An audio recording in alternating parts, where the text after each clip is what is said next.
So welcome everyone, thanks for being here. My name is Dr. Andrea Rideout. I'm a family doctor and the Assistant Dean for Dalhousie Medical Undergraduate Admissions, and we're glad that you're here to learn about our Indigenous Admissions Pathway.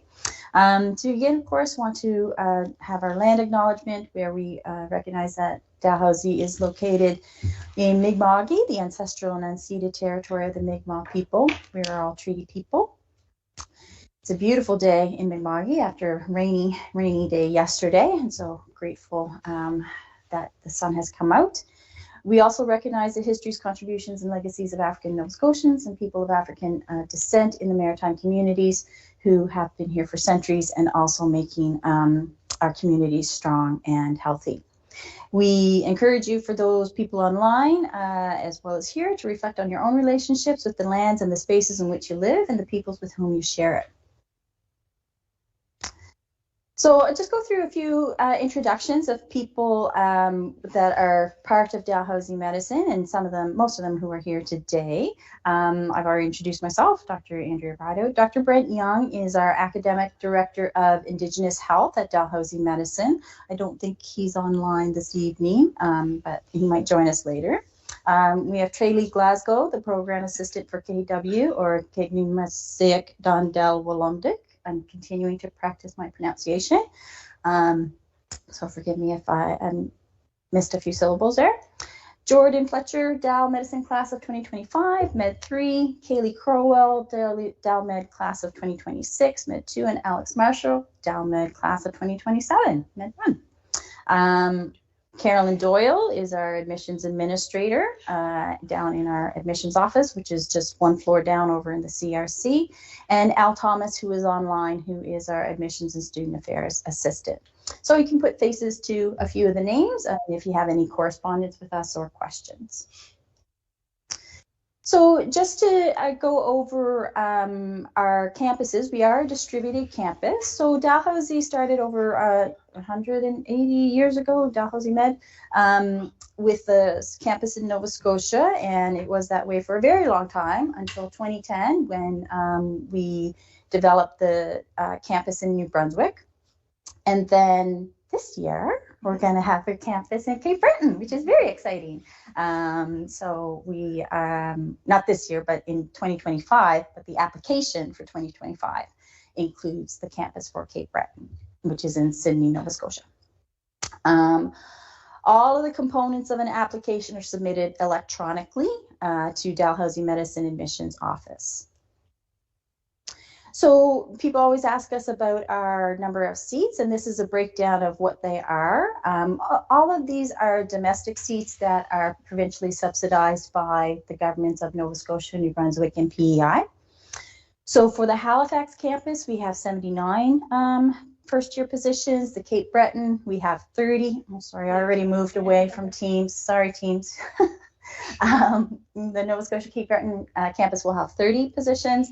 New Brunswick now has 40, Prince Edward Island has 6, and then we have 9 other positions for people that are outside of those provinces. But you do have to be a Canadian citizen or permanent resident to be eligible to apply. So just a little bit of information about the Cape Breton Medical Campus, which is new. You folks probably heard about it in the news and everything, and we're all very excited, which is great. It is a cohort of 30 students, and they do attend their classes in Sydney for the first 2 years. And then the 3rd and 4th years, which are the clinical clerkship years, are rotations, which will be primarily located outside of Halifax, so throughout the rest of Nova Scotia. The eligibility for the medical campus is limited only to Nova Scotia applicants at the moment. That might change in future cycles, but for the moment, we're focusing on Nova Scotia applicants. We have an abundance, a wealth of qualified applicants from all over Canada, including Nova Scotia. And part of the focus of this is really trying to help address the shortage of our physician resources in the Maritimes. And while all Nova Scotia applicants will be eligible, we are limited by how many positions we have. So we usually far exceed the number of applicants far exceeds the number of positions we have. So for the Cape Breton Medical Campus, we will be trying to prioritize people who have lived experience in rural Nova Scotia communities. The other condition for the Cape Breton Medical Campus is that if you do accept an offer to the Cape Breton Medical Campus, it also is conditional on agreeing to a 5-year return of service agreement with Nova Scotia Department of Health and Wellness upon the completion of your studies and residency.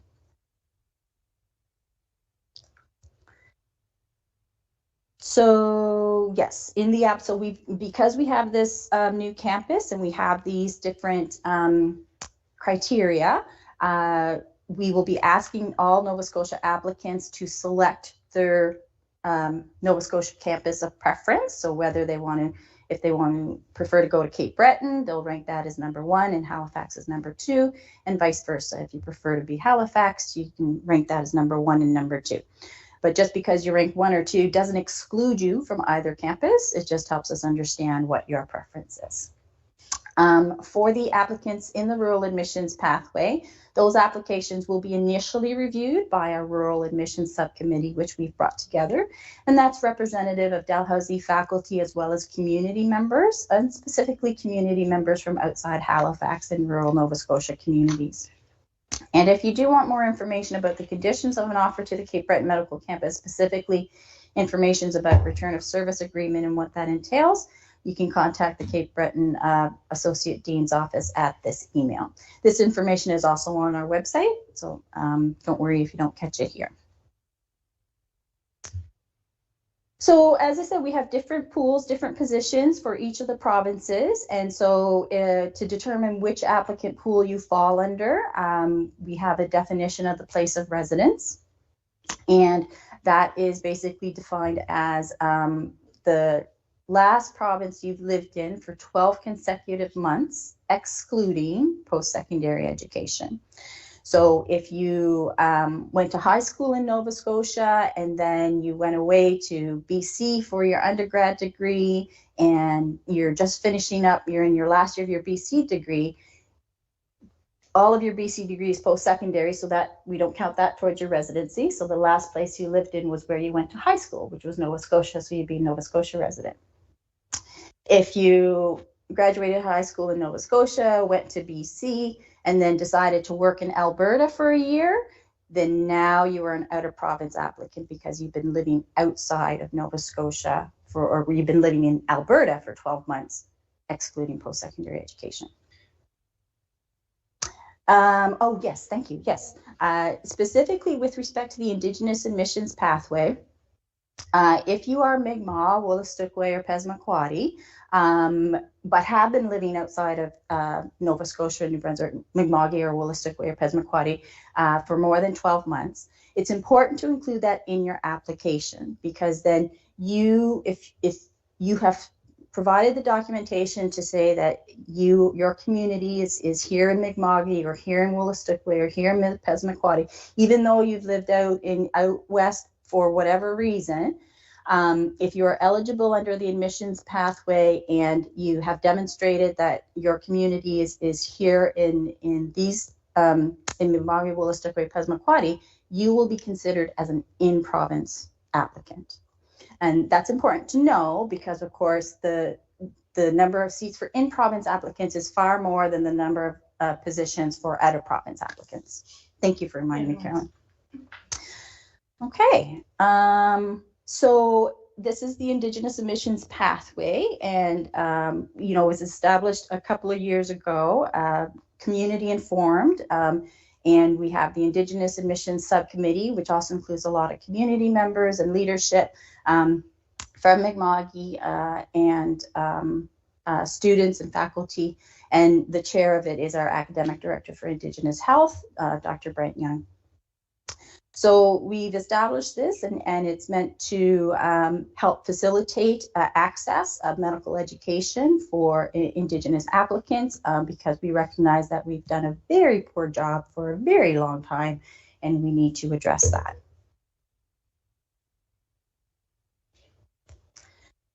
So for this pathway, you fill out the general application form, and then there's also a section if you are applying under the Indigenous Admissions Pathway for some additional information and documentation that the subcommittee will review to determine your eligibility under the IAP.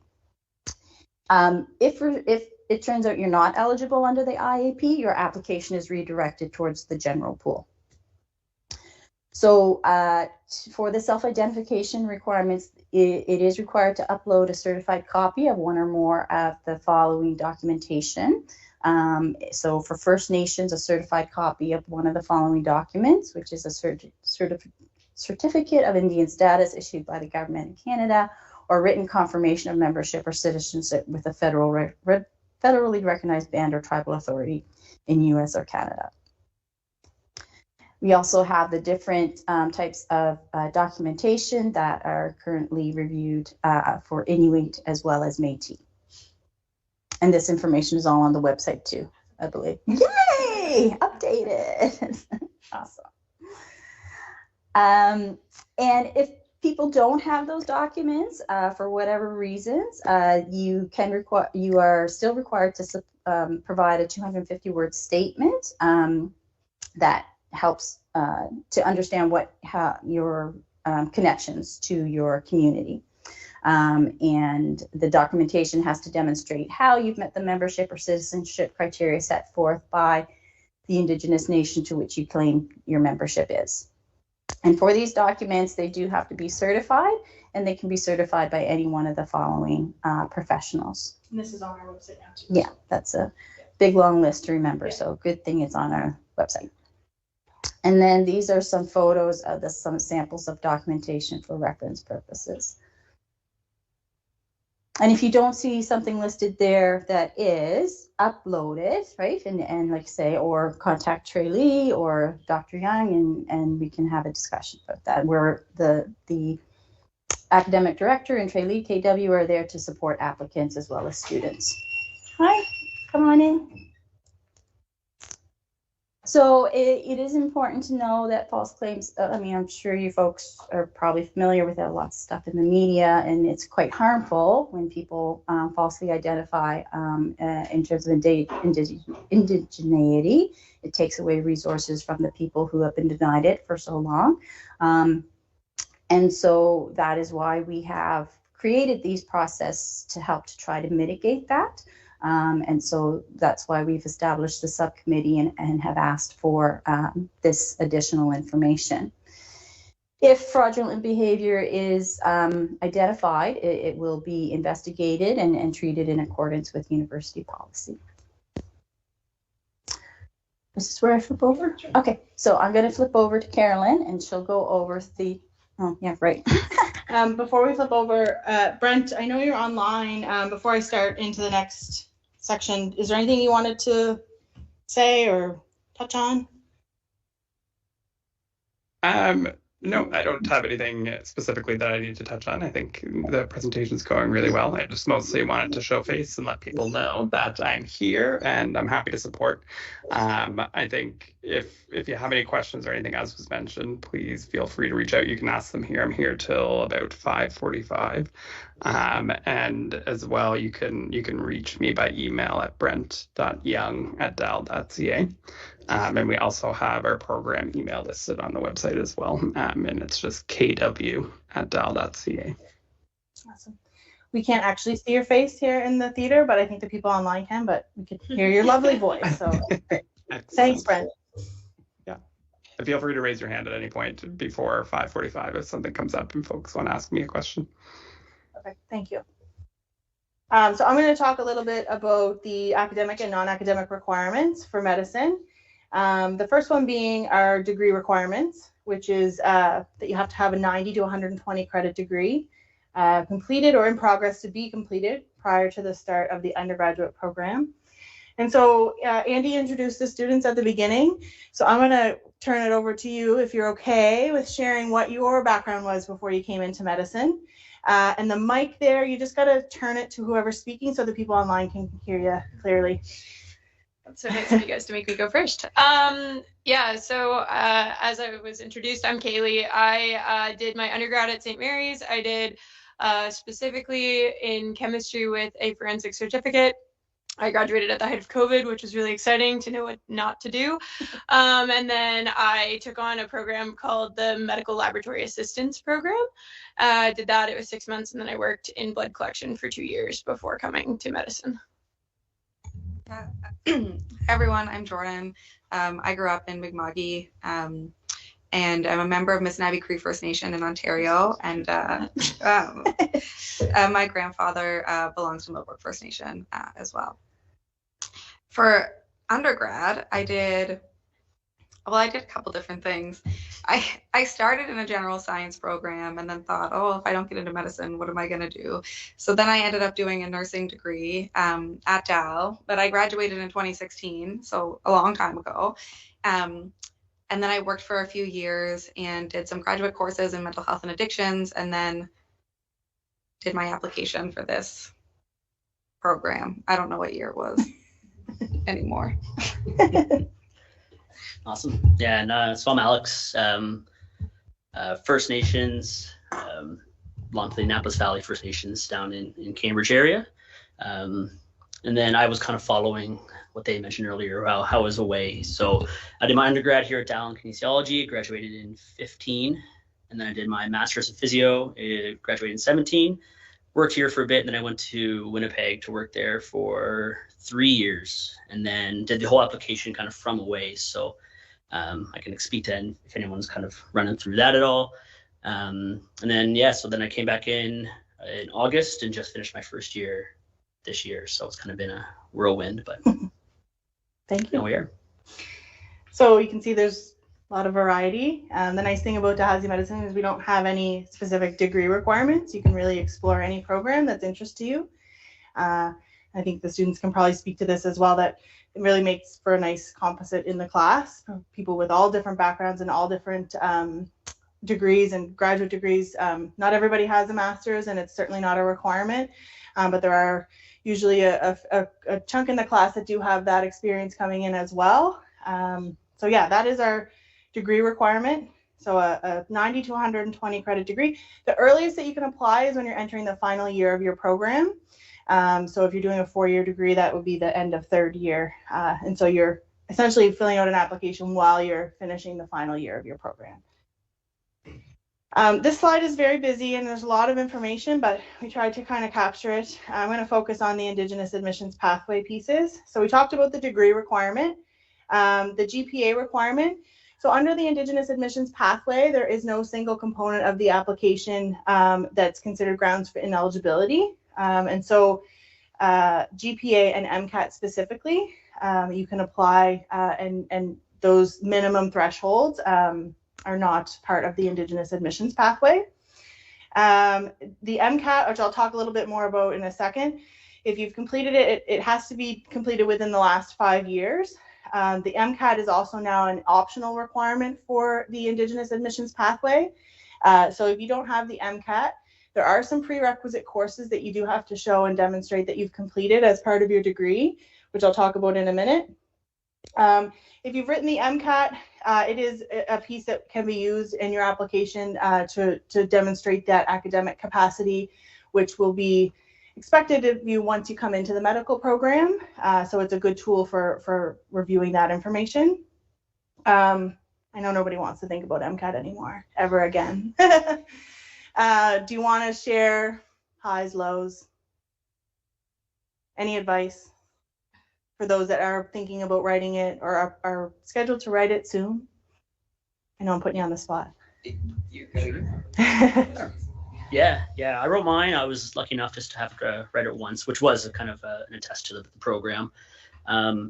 It's a hard test, and I was working probably, I think, 2 or 3 jobs at the time as also writing it. So I did find it very helpful kind of for what you kind of have to do in school, actually. So like I'm kind of torn on like not requiring it, but I feel like, I don't know, it's almost like I feel like we should go through the test. But I found it very helpful, even though how awful it was, because it kind of prepares you for like how you have to learn, how you have to study, and kind of when you write the test, kind of the different pressures, I guess, that come on. Like I felt it translated very well because I just wrote it the year before coming into school. So I did find it very useful in that regards, at least. But it's a tough test if you haven't done it.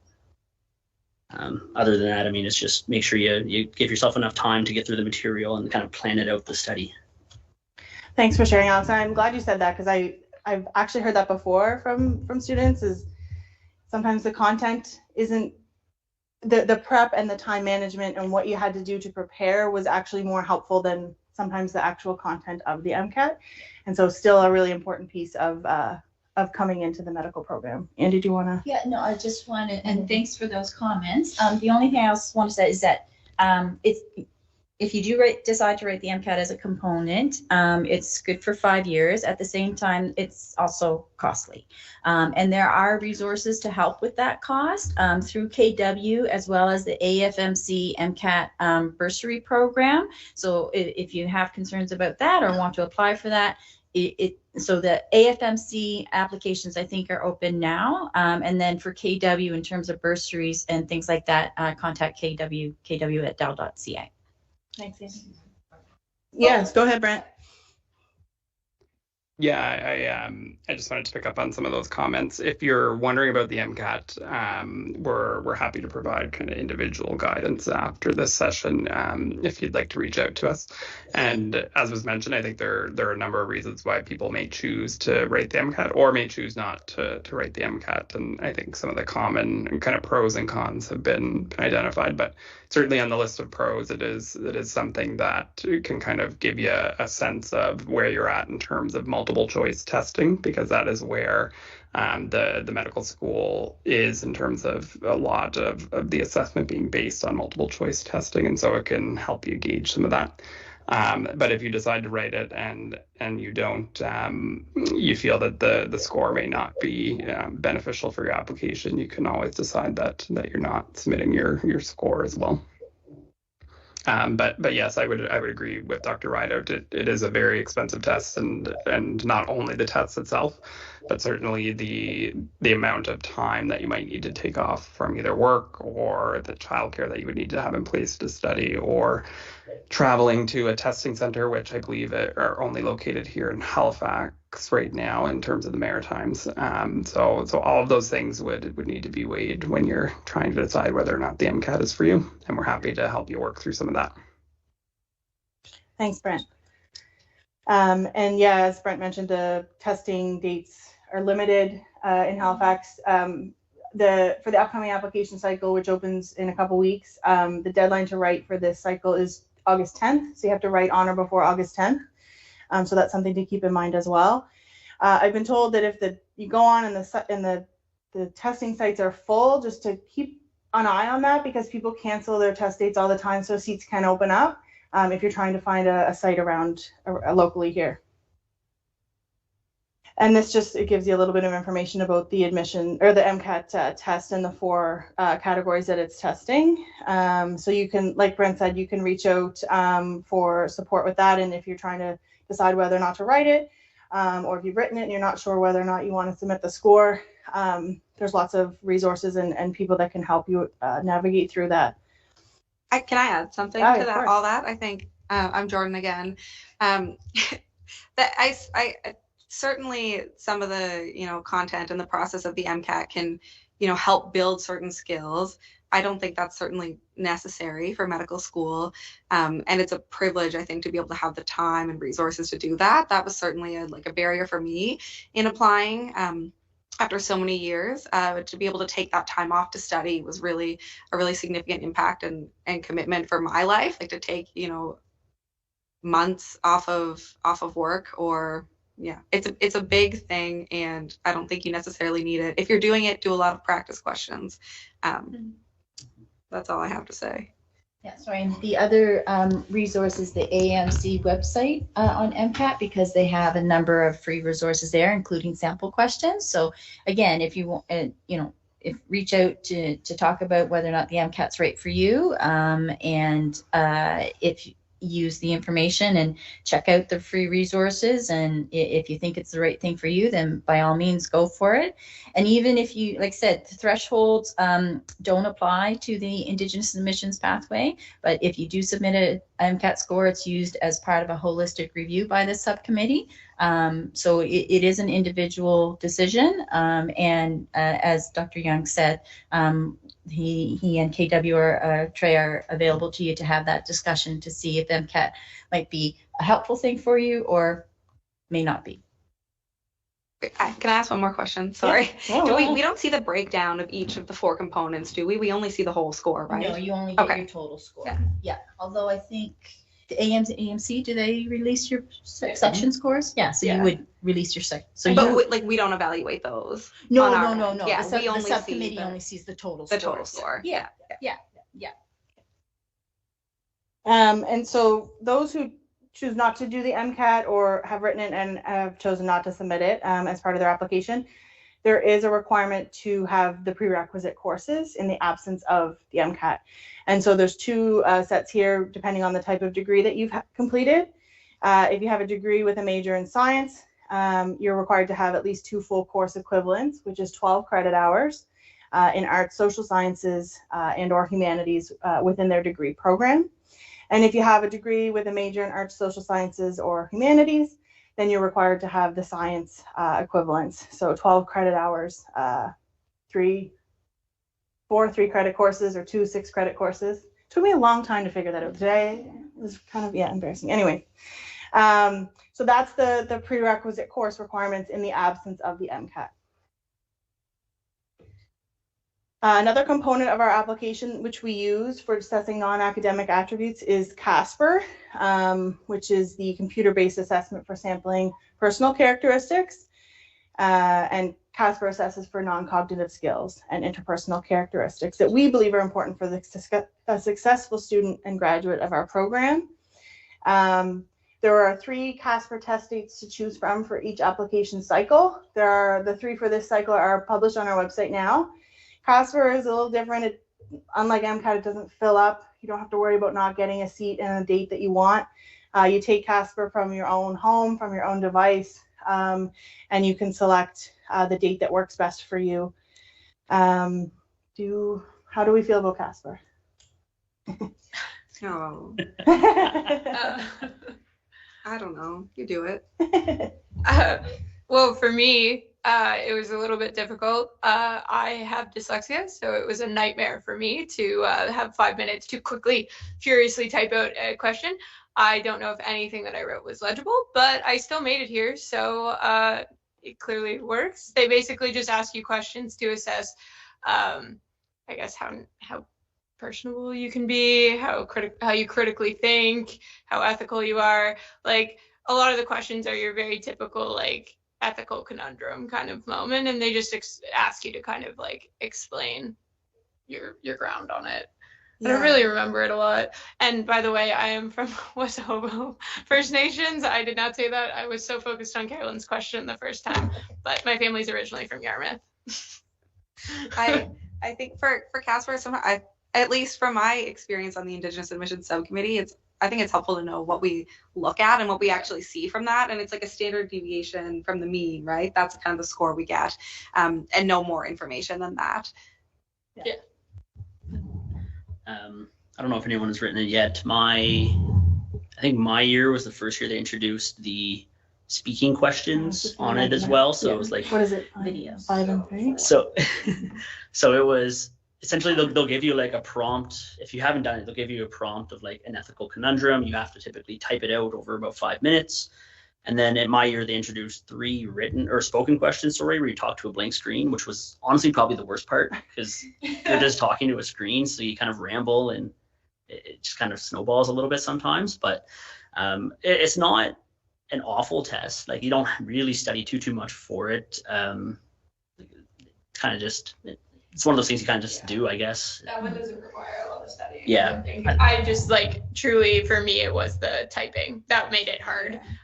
Because I don't know, I can't spell. I can't say words, but.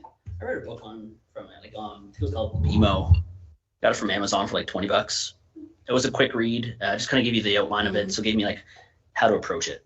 And I found that helpful, at least. So.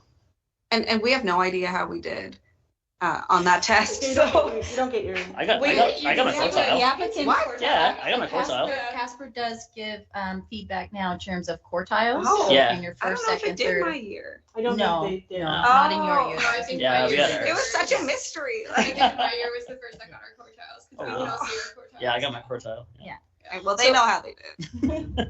I was just gonna follow up with just some background information about CASPer for people who don't know it. So Altus Assessments is the organization that runs it. It's a third-party organization, and CASPer is a type of assessment called situational judgment testing. It is not testing your knowledge. It is not similar as the MMI. We're not asking you what Krebs cycle is or to recite Shakespeare's plays. It is really trying to learn more about you by understanding how you respond to a situation in front of you. Now, depending on that situation, that might remind you of something that you experienced before, or that you can bring your own experience and say, well, I experienced this and this, so this is how I would approach it, right? So there's no set specific answers. And I hear what Kalei said about the typing, and the typing doesn't matter. Yes, That's- they don't actually grade you on the. They do not grade you on They the don't grade typing. you on that, but I'm just. That's just letting you know. it's a very common comment about CASPer and concerns about typing speed, but it is important to note that typing speed is not a factor. Putting words together and transposing syllables, not a problem. And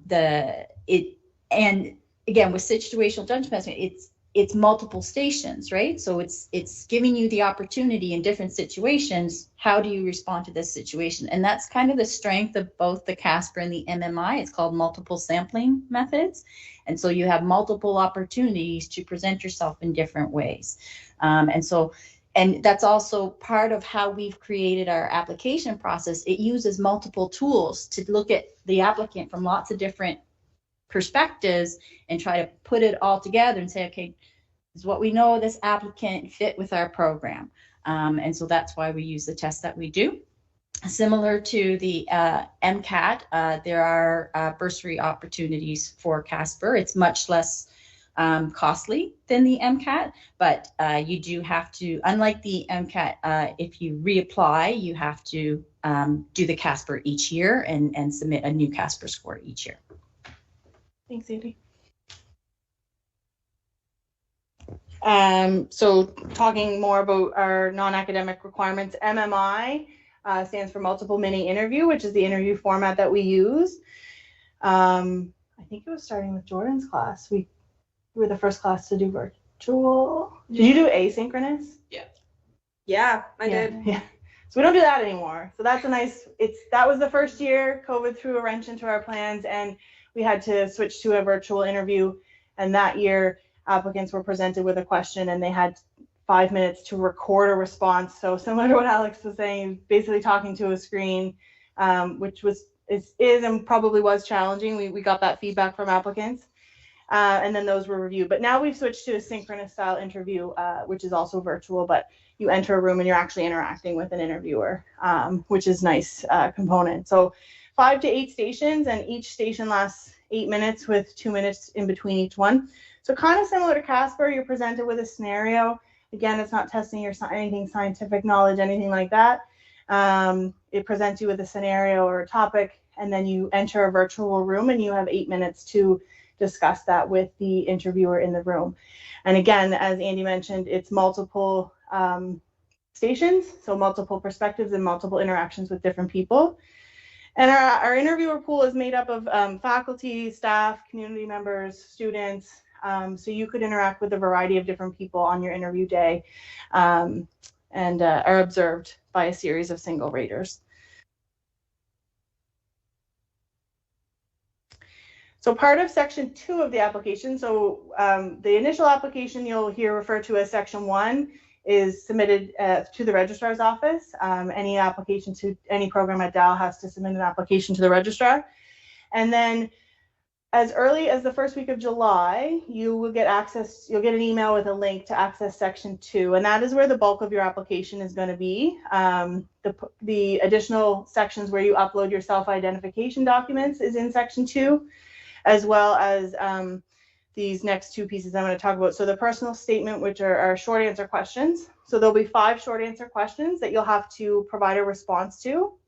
And these questions are for you to be able to reflect on your own unique experiences and what you've learned from that provides evidence of the qualities that you think are important for a medical student.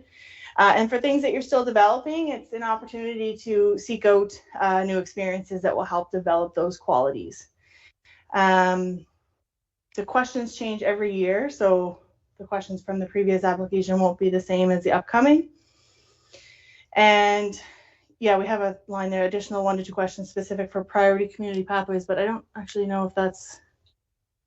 So for the rural applicant pathway? Oh, the rural applicant pathway, sorry, yes, there would be the additional 2 questions for that. So you would have, on the application, you can indicate that you're applying under the Indigenous Admissions Pathway, and if you also have a preference for the Cape Breton Medical Campus, you would tick off that preference, and then we would also ask you to complete the rural applicant pathway section. Got it. And then below the 5 short answer questions is what we call the supplemental form. So the supplemental form has these, is broken down into these categories. So your extracurricular activities, your medically related experience, any volunteer experience, employment, and any awards and accomplishments that you have.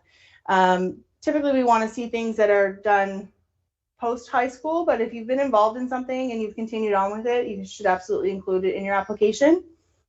I'm going to turn back to the students. Do you remember anything from your application that you're passionate about, that you're even still involved with, that you've carried through into medical school? Anything that you can share?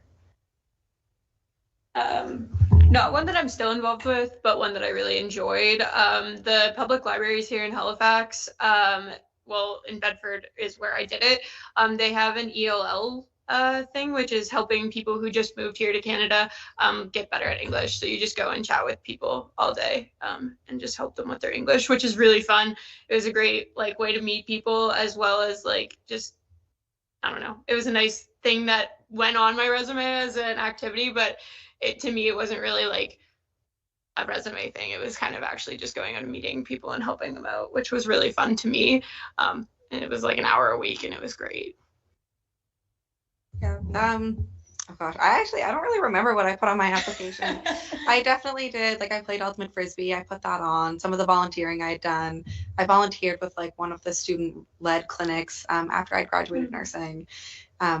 A bunch of other things like that, work-related experience. I think one thing that's important is if it's important to you and you think it plays to your character, I think including that, even if it wouldn't be a traditional definition of a volunteer activity. Things you do for family and community, for the land, anything like that would be helpful, at least in my experience on the committee, to include as well. So, open your mind of what you can include on that. It's not a rigid process. I think it kind of looks rigid on the application. Those things can go under extracurriculars, though. I think attending powwows or attending band events, things like that would be a super awesome thing to add into the extracurricular section. Yeah, I think those would be really awesome. Yeah, no, that's a great point, Jordan. And just to follow up on that, so the category is volunteer experience, but Jordan mentioned, broaden your mind to that. It's not a strictly formal experience. It can be formal or informal. Think of volunteer as anything that is in service to another. Okay? Anything in service to another, whether it's formal, informal, family, community, land. If it's important to you and you've dedicated a chunk of your personal time in service to another, we would like to know about that. And to speak to Kaleigh's comment too there, don't avoid doing something because you think it, just to put it on your application. Do it because you are interested in it and you are passionate about it and you want to volunteer, or you want to be involved in these activities, because that's going to come through in your application. Yeah, I remember being a little worried with my section, actually, because when I was in physio, I was in full physio mode. So I was working, and I did a lot of different stuff, more like physio related. So I wasn't very broad, and I remember kind of putting things down, kind of being worried, hey, will this be enough? So I kind of was doing like kind of what Kalei mentioned is like, oh, I'd done this for a long time. So I kind of built that in, and like I've done, when I sat down and thought about it, like I probably spent, I don't even know how many hours. It was hours on this, just like thinking, and I write some stuff down and then I come back to it later and then be able to process it a bit more. So I started early and just kind of chipped away at it. And I found that very, very, very helpful. Because by the end, I was able to fill out all the boxes. I think there was 7 things per chunk you can have. And I was at the point where I started had to pick and choose, because as I kind of thought into it, it more came to light. But I was initially trying to figure out 7. I was like, oh, this is not going to go well. But it obviously worked. So. Yeah, and there's no obligation to fill all 7 slots in all 4 sections. If you have 2 or less entries in a section, then there will be a prompt where if you want to, you can provide additional context about why there are 2 or less entries in that particular section. But yeah, it's, a lot of times applicants are trying to read the medical school's mind or the subcommittee's mind, like, what are they looking for? I need to put this specific activity in there. That's not the case. We are trying to learn about you, and only you have the information about you. So reflect back on all your experiences, educational, life experiences to date. Think about what characteristics you think a medical student should have, and match the activities in your life so far that show us those characteristics. And one thing to add, family can be helpful with that as well, like talking to your family members and your friends about like that kind of reflection process.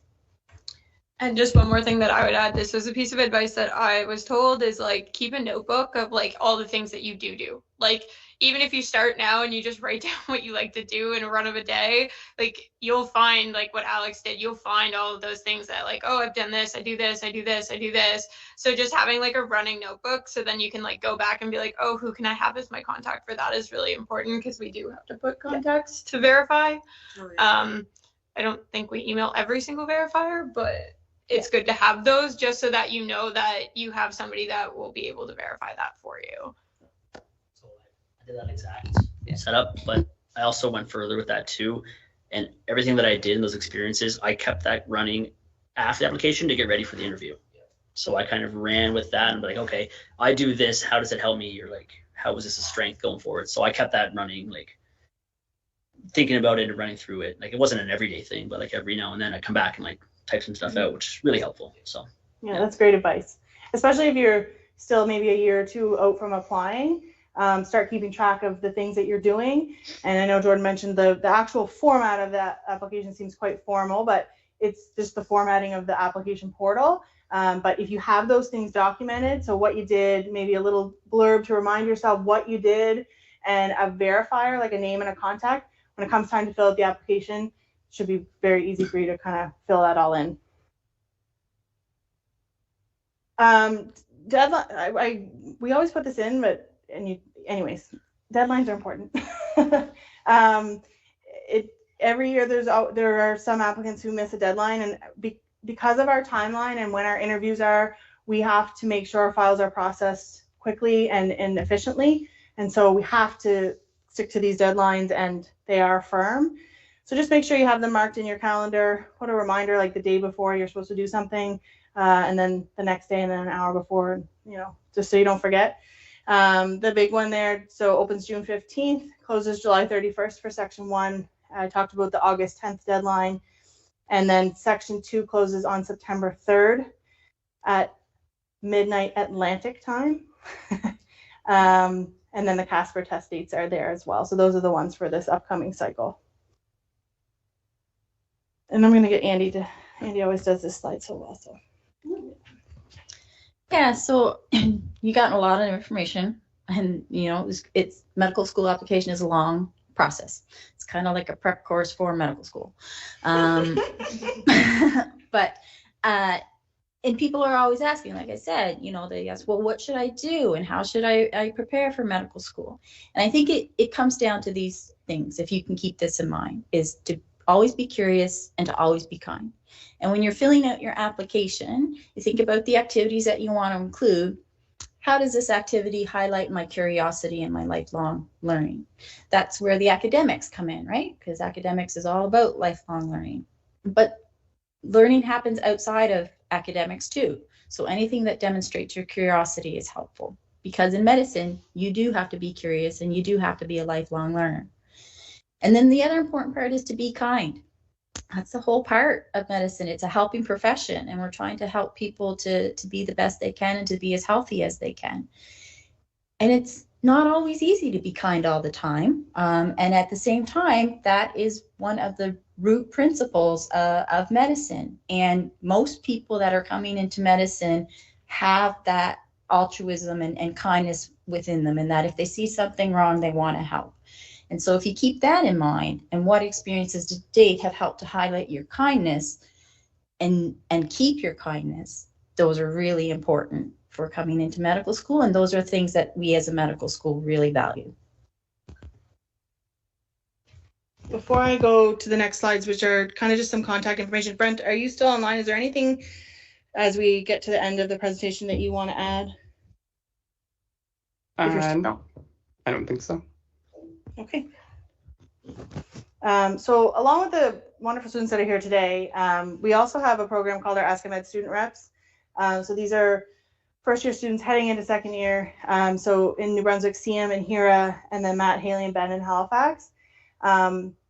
If the three of you are comfortable sharing contact information, if people want to connect with you, that's great. And then I'll share at the end here the contact information for the Ask a Med Student Reps. So they kind of work at an arm's length reach of the admissions office, but they put on information sessions. They do some MMI practice prep, like closer to interview weekend in the fall. So you can watch for that. And they're great. They're, as Andy mentioned, they're very kind. They're very nice, and they're happy to chat with you if you want to communicate over email, or if you wanted to meet them on campus and grab a coffee and just sit and chat. Unfortunately, our video won't work. So we're going to try and find a place to put this where you can go back and watch it. But it's a great little video that Alex's classmates actually pulled together for interview weekend. Oh. But yeah, we'll let you know where we're going to put that so you can watch it at a later date. The sound's not going to work. And yeah, so that kind of brings us to the end of the admissions presentation. As Andy mentioned, it's a lot of information. There's contact information there for all of the things that we covered today. I don't have the three students, but like I said, if you're happy to share, then we can get that out to the group as well. Does anybody have any questions? Yeah, go ahead. I don't know if I missed it, but the MMI, what time frame does that happen? Yeah. So for the people online, the question was the time frame for the MMI.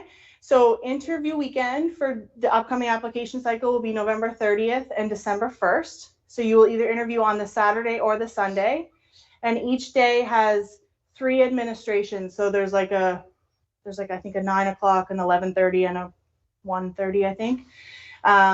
And so once we get through the initial file review in early fall, usually we try to get interview invitations out 1 month prior to interview weekend. That's our goal each year. And so you'll get an interview notification, and it will have all the details in it. So your interview date, your interview time, and a link for Kira Talent, which is the third-party organization that we use for interviews. And there'll be a link where you can go in and register. You put your name in. You can do a bunch of things before interview weekend. You can test your mic, your camera, make sure everything's working so you feel good going into interview weekend. And the interview itself, I think, lasts an hour and 20 minutes. Yeah. And so I think it's 8 stations. This past year, we introduced a rest station. And so we had Med 1 students be in the rest station with you. So you had 8 minutes to kind of take a breath. It was your time to show your ID to verify your identity, and then a chance to talk to a Med 1 student, or not. If you didn't want to chat, that was okay too. If you wanted to just take a breath and not chat, that's okay. So we'll probably be implementing that again this year. And you got a question? Is the Indigenous Pathway applied to the CBU campus as well? Yes. So the question was, is the Indigenous Pathway applied to the CBU campus as well? So yeah, so when you get into the application, I believe the first question you're going to be asked is your campus preference. And so if you preference Cape Breton and then you self-identify as Indigenous under the Indigenous Admissions Pathway, your application will be prioritized for the 30 seats in Cape Breton if your application is approved under the Indigenous Admissions Pathway. So I know like the CBU campus is gonna primarily focus on family medicine, and it states like a generalist medicine. So what different types of generalist medicine are you guys looking at? Yeah, that's a great question. And so just to follow up, remember that for the Cape Breton Medical Campus, it is conditional on agreeing to the return of service agreement, and you have to agree to that when you accept the offer. And like I said, if you have questions about that, you can contact the Associate Dean at Cape Breton Medical Campus. In terms of the return of service agreement, that would be between you and the Department of Health. So we at DAL don't have privy details about that. And at the same time, in terms of return of service agreements, it depends on the type of need of what's in the rural Nova Scotia communities. We do very much want to focus on primary care and family medicine. And at the same time, there are other areas like general surgery or general anesthesia or general psychiatry where communities need those services too. So at this moment, we can't predict which communities have shortages in which generalist pathways. But that would be a discussion for you to have if you were to receive an offer. If you wanted more details, that would be a discussion to have with the representative from Department of Health and Wellness. And maybe, I don't know if I don't want to assume, but your question kind of sounded maybe too about curriculum. Like, is the curriculum the same in Cape Breton as it would be here? Was I kind of getting that as well? Yeah, that too. It's the exact same. Yeah. So you're going to be, the Sydney campus, just like the New Brunswick campus, is going to be hooked up through that. Opportunities for clinical or research opportunities. I don't know. Yeah. You guys have the Q2 here and whatnot. Yeah, great question. So that is planned as well, because part of the curriculum is the research and medicine course, and that spans all 4 years. So yes, that is also part of the curriculum. And as part of accreditation for Canadian medical schools, we have to demonstrate that the curriculum at one site is the same as at another site. So that is what we are responsible for. So the research opportunities, educational and clinical opportunities have to be the same as what is available in Halifax. The location might not be the same, but the opportunities to participate in that activity have to be the same. Any questions online? Okay. Any other questions in the theater? I guess even go on that same piece, like opportunities for like clinicals, electives, stuff like that. Like even if you're in Halifax here, like you might travel a ways away. Like some of Jordin's classmates are doing their stuff down in Bridgewater and in Cape Breton right now too at the same time. So even if you're far away, I'm sure like that'll all be figured out. So you'll be able to get all your opportunities that you were looking for, kind of thing.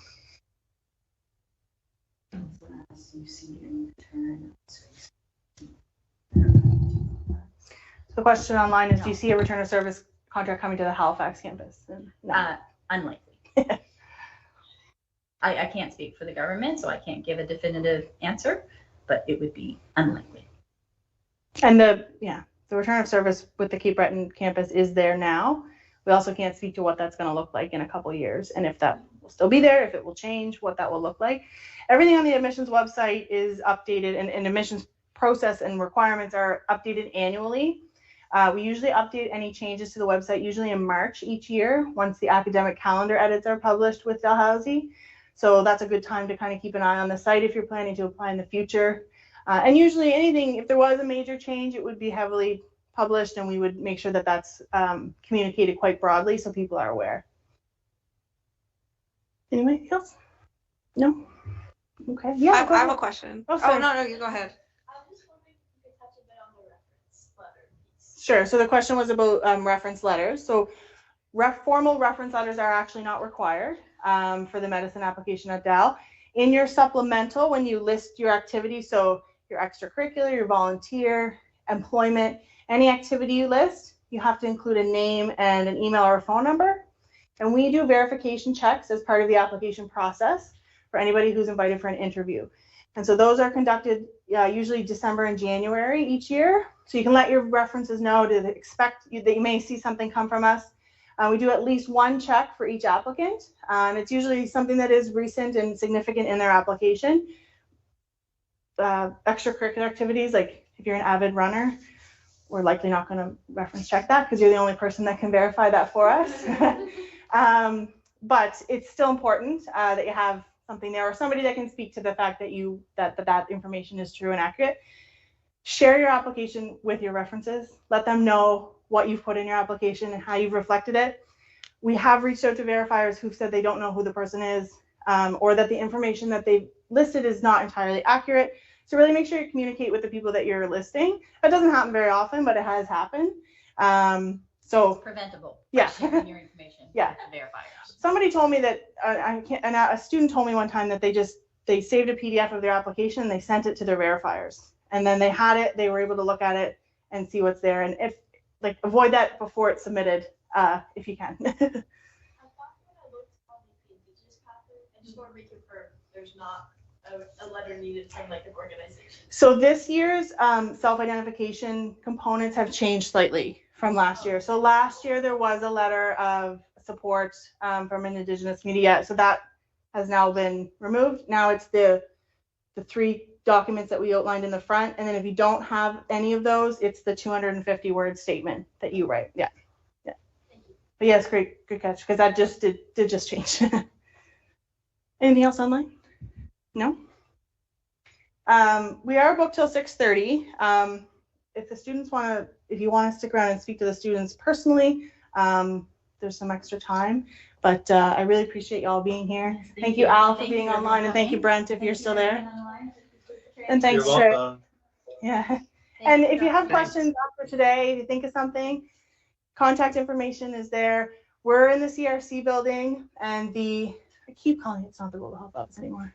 Office of Community Partnerships. Yes, Office of Community Partnerships is right above us on the 2nd floor. And so you can always stop by and visit and chat. Yeah.